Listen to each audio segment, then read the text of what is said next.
This is a city in Europe. You won't find it on any map. It is a small city, just one building which used to be a school. Tomorrow or the next day it'll be a school again. This is a place for those who have no place of their own. This is a refugee shelter, for the clock seems to have been turned back overnight, and we are living once again in the age of the refugee. Ladies and gentlemen, all right, you can step out now. You've reached your destination. I want to apologize for the transportation. It's been a long trip, and it's a very old truck, not very comfortable. But the most important thing we thought was to get you here. Ladies and gentlemen, I have a list of your names here, and I'll tell you to what quarters you've been assigned. You'll have a little time to wash up before dinner. My name is Kellerman, Joint Distribution Committee. I'm the director here, and I'm very glad to welcome you. Shandor. Excuse me, mister. Where are we? We've been assigned to the camp. Emery? Another camp. Another camp. And how many more after this one? All my life. Concentration camp when I was 10. Displaced persons camp when I was 18. No home for people like us. Never any home. How foolish of me ever to think it could be different. How foolish.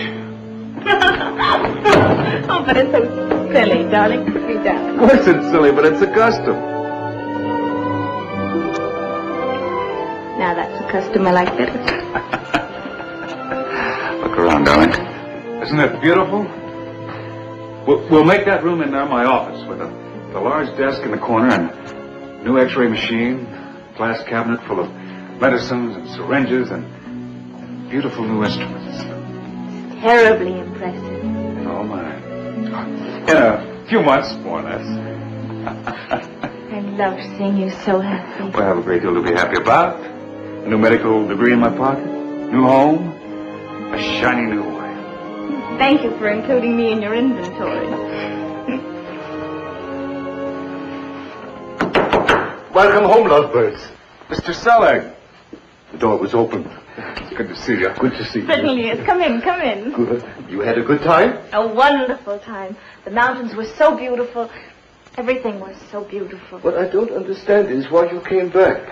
Only 10 miles from the border. You should have continued your honeymoon trip right across and never come back. Mr. Selig. You heard what's doing here? You mean about the school? You heard. Is it true they took away Mr. Zabo, my old history teacher? A process entitled purification of the faculty. They'll be getting around to me one of these days. Oh, nonsense, Mr. Selig. No one could have anything against you. There are things in the air, Rosa, dear. They're growing afraid. And when they grow afraid, they grow harder and crueler. And you know who will bear the sharpest share of the burden? Well, there's no use talking about it. There is use. I was your papa's best friend. I must tell you how I feel and what I think you ought to do. If I were a younger man and I had my life ahead of me, I'd do it now myself. Step one, I'd leave. This country is no good for a young man, and for a Jew especially. Eastern Europe is no place for us.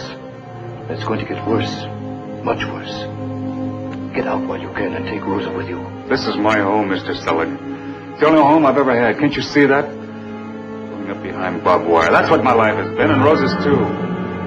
I'm through with that, Mr. Selig. This is my home, and nothing is going to make me leave.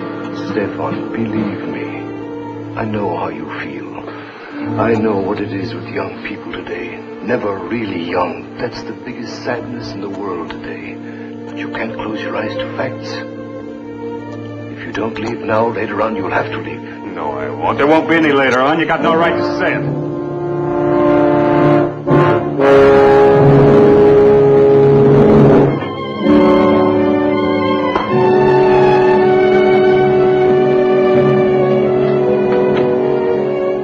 I shouldn't have talked to him that way. I'll go up later and tell him I didn't mean it. He knows it already, darling. What are we being so gloomy about? Life is wonderful. We've got plans to make for the future. How foolish. How very foolish. Gross? Stepan Gross? Gross, yeah. Dr. Gross? Yes, Medical doctor? I was. You've been assigned to room 3. It's clean and not too crowded just now. The group just left for Israel this morning.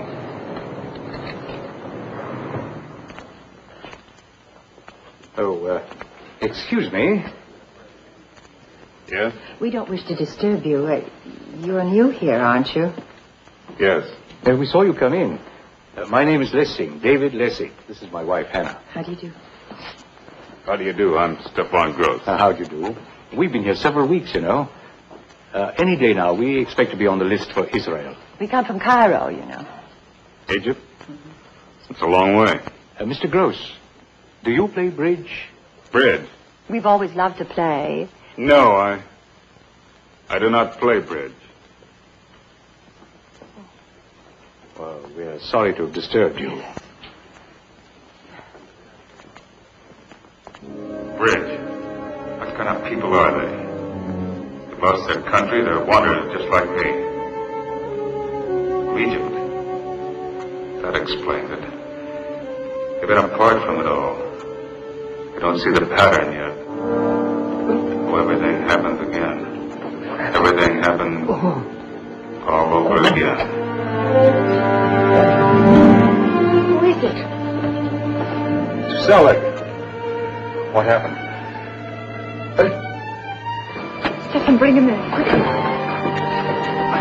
Get the door, Rose. No, don't. No.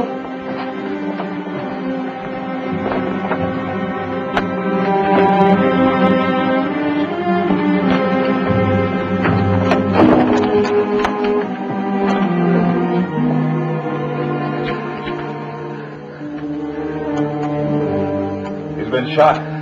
The high school. We had a meeting. They came to arrest us. Get my bag, Rosa. I tried to run. No. Take me upstairs. They'll be here soon. You mustn't find me with you. We're not going to leave you, Mr. Selig. You need help. Open up. Open up. We know he's there. The blood stops at the door. What do you want? Harry Selig. He's a sick man. He can't be moved. I'm a doctor. I can't allow you to move him. Are you interfering with us? Please, let me stop the bleeding.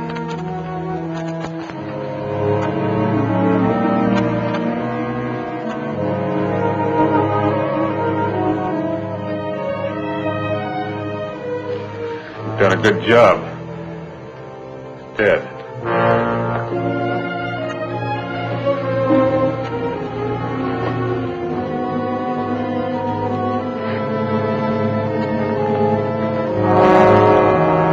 What name here?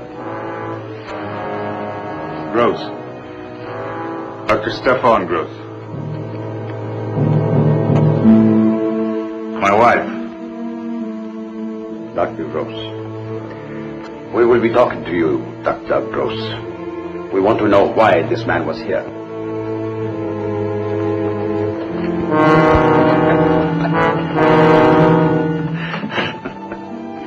It's funny. It's almost funny. What is it, Stefan? Wouldn't take his advice while he was alive. Leave now.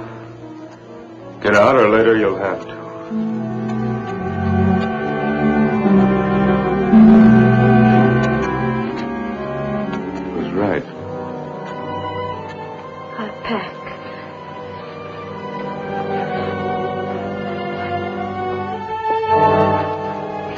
Not so terrible, Stefan.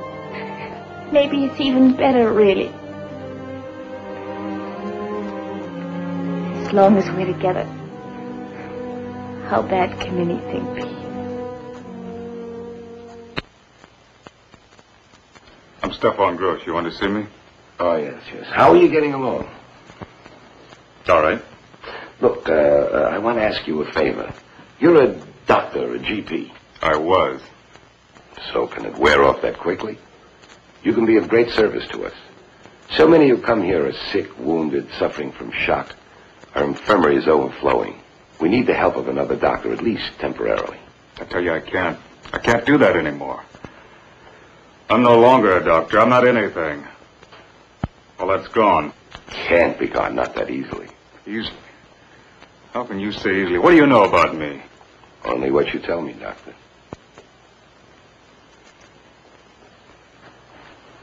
There's no use talking about it. My story is not unique. You've heard it all before. What happens is always unique to the one it happens to. Why don't you tell me about it?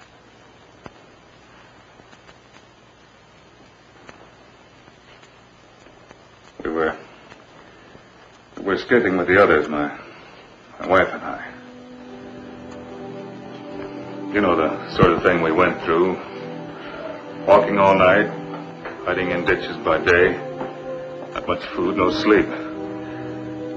We almost reached the end, the border, contact with the people who were going to take us across.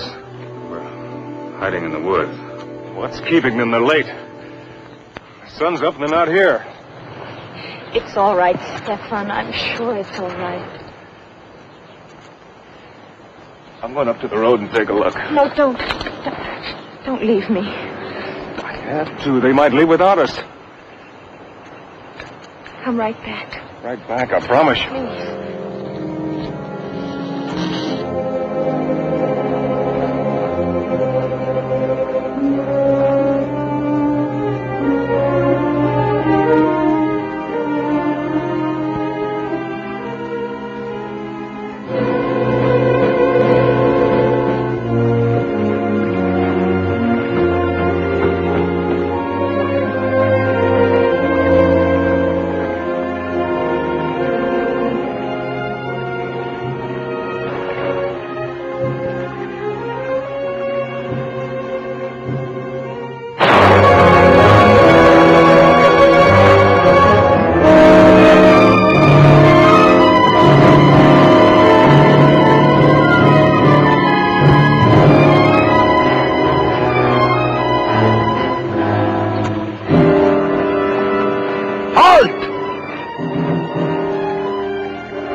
Behind us, come on. My wife is back. Well, you haven't time. She'll be coming later. I've got to find my wife. Hey, go back in there. Gotta get out of here.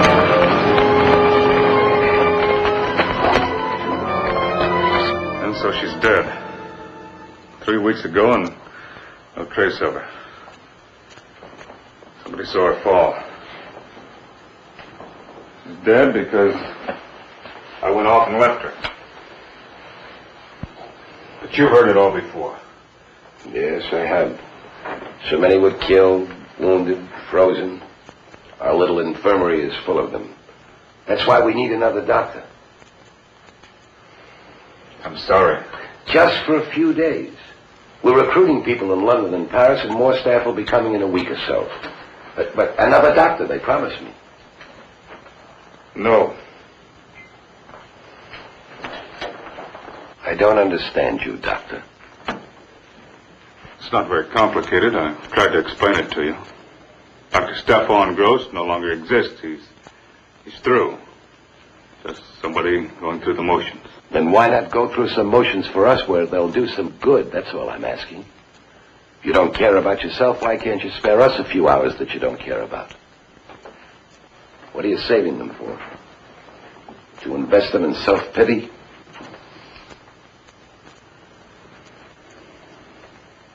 All right. We'll try it your way. Good. Splendid. Come with me.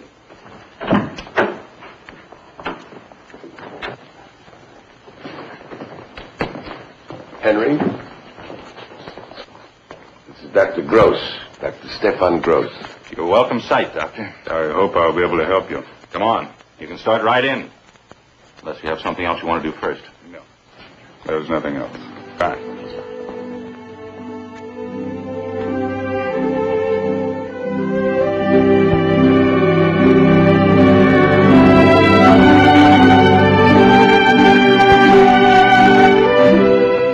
Clean bill of health for your trip to Israel. Thank you, Doctor. Yes, thank you. I envy you. Starting a new life together. Yes, but we are not, as you say, together. What do you mean? Tell him, David. He has his own troubles, Hannah. He doesn't want to hear ours. We all have them. We all know them. There's no use hugging our troubles to our chest and making them more special than they are. They're special enough, God knows. Tell him, David. Tell him. She's becoming quite an amateur philosopher, my wife. To being married to a professional for so long, some of it's bound to rub off. He taught philosophy at the University of Cairo, you know. Cairo. A beautiful city. My place of birth and my father's home. There were 3 of us. My wife, myself, and Deborah.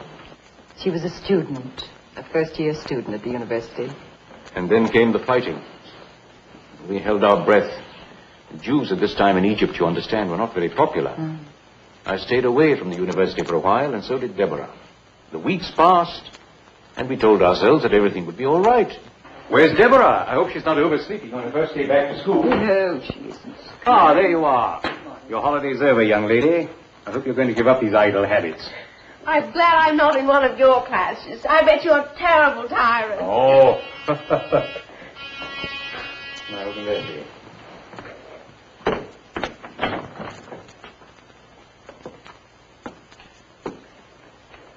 I'm sorry to bother you, Professor, but there's someone to see you.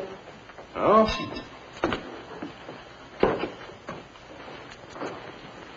Lessing? David, Hannah, Deborah?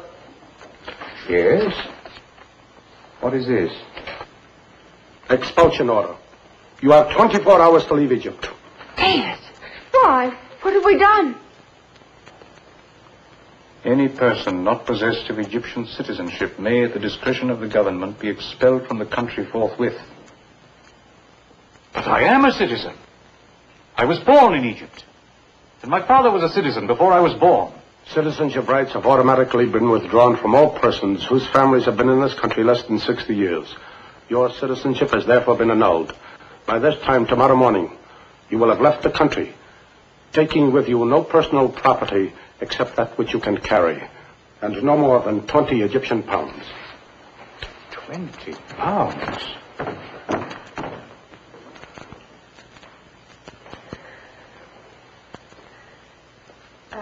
Mrs.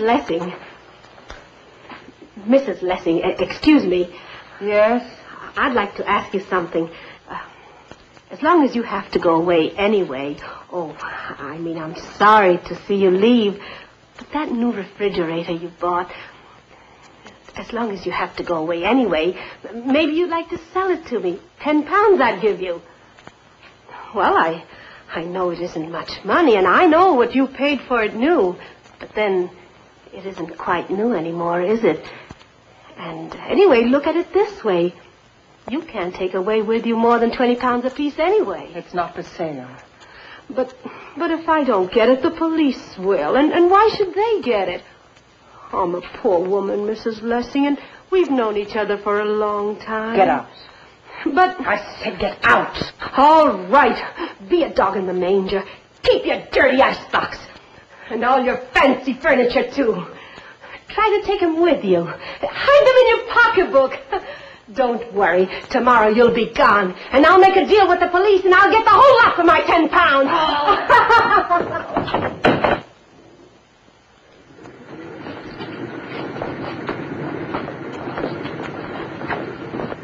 Don't worry, Hannah. It'll be all right.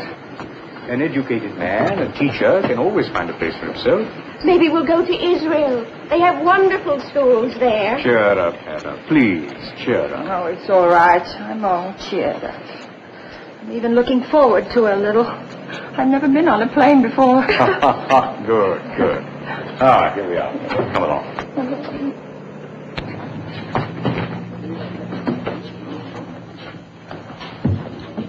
Lessing David. Hannah and Deborah. Move along, please. Lessing David. Lessing Hannah. For the plane. Lessing Deborah. No exit. David. Keep saying. Your daughter must remain behind under government supervision. And ensure that those who leave do not participate in anti-Egyptian activities abroad. But I'm a college professor, not a politician. Board the plane, please. Oh, David, Please, we can't leave our girl behind. Board the plane, please. Please. I'll stay. Let her go. Please, I'll stay. Deborah, my child.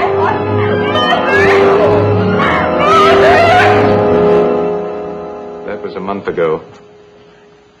We haven't heard from our daughter since. I'm sorry. I haven't learned yet. I didn't mean to upset you, Dr. Gross. We must be going now. Oh, wait. Please. After what you've been through, how can you feel the way you do? Looking forward to the future, so happy about going to Israel. Happy? I don't think we can claim to be happy. But we're not in despair, Dr. Gross. That's the thing. We feel as we must feel. Hopeful. Full of hope. We know we'll see our Deborah again. These people who've taken care of us since we got off the plane. These people like Mr. Callum, they're searching for her right now. They're very good at this sort of thing. They'll find her, you'll see. And they'll bring her to us. I know they will. You see, Doctor, it's not the same as before. There's an Israel this time to go to and make a life for ourselves. And to wait for Deborah. People care about us. People all over the world. The refugee has a place of refuge now.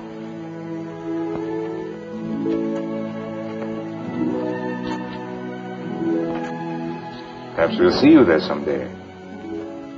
But they need doctors there, I hear. Come with you.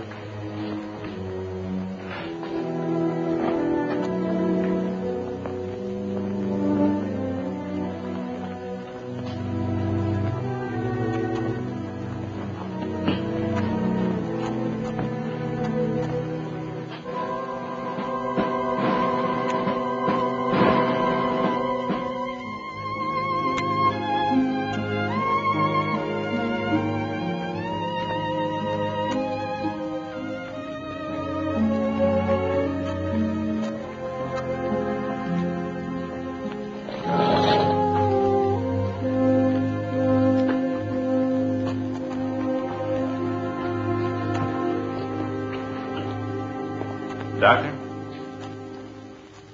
Sometimes I think the more you practice, the less you know. Know what? That woman in there. A new one? Yeah, she came in last night from shelter number 3. Why, the screen, is she that bad? I don't know what she is, or who. No papers on her. Just a superficial wound, a bullet creased her scalp. But still, she's in some kind of coma. Can't talk, unaware of her surroundings. I've seen that happen without a bullet. What do you mean? The spare will do it. I know. Well, I'd call it shock. Deep shock. She apparently lay out in the field for some hours after she was hit. Probably a combination of exhaustion, exposure, and shock. I've seen cases who have lost all contact with reality, then had them pull out of it overnight. Amazing the strength of the human body. Sounds like she's still alive. Want to take a look at her? Well, maybe later. I'm shipping her out this afternoon to the city hospital. No point by seeing her then. One thing, you're getting a lot of experience for a young doctor.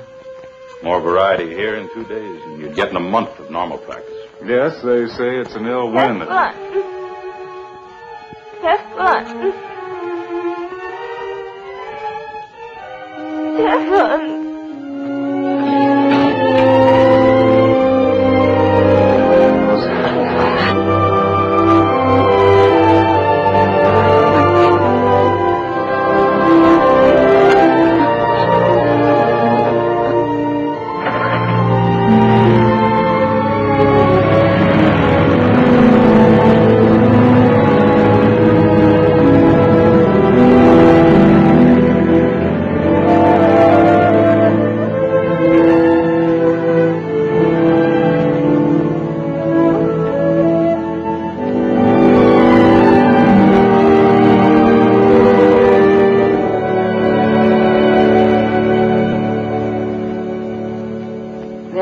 adage which holds that an actor or actress becomes two people while performing. One doing the acting and the other standing aside and watching. But in a role like that of Mrs. Lessing, I find myself becoming three people. And the third one keeps saying to herself, this is not pretense. This is all true. These terrible things are happening.